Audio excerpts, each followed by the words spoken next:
Hujambo na karibu kwa mara nyingine tena mtazamaji wa The World News katika kipindi hiki cha ulimwengu wa siasa. Mimi ni Adam Hussein.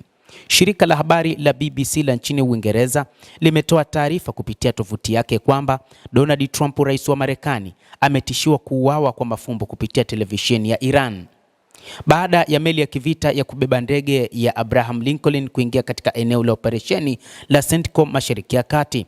Mvutano kati ya Tehran na Washington umeongezeka tena.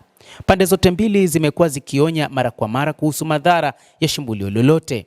Shirika la habari la Fars ambalo liko karibu na walinzi wa mapinduzi ya Kiislamu ya Iran limetoa video kadhaa siku ya Jumatatu za mahojiano yaliyofanywa kwenye kituo cha Ofokh cha shirika la utangazaji la Iran.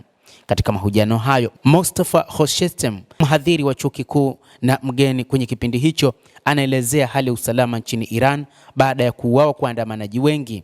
Pia anazungumzia kwa njia ya mafumbo suala la kuuawa kwa rais wa Marekani Donald Trump, akilitaja kama mshale usioonekana na msaada wa Mungu.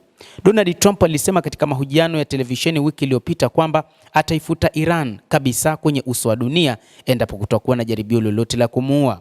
Hata hivyo, alisema kwamba anatambua vema kwamba moja kati ya mipango ya Iran ni kutaka kumuua. Hata katika kipindi cha kampeni katika kugombea urais katika awamu ya pili ambayo ameingia Ikulu, rais huyo wa Marekani alitishiwa kuuawa na akasema kwamba pengine huenda Iran ndio imehusika katika mpango huo.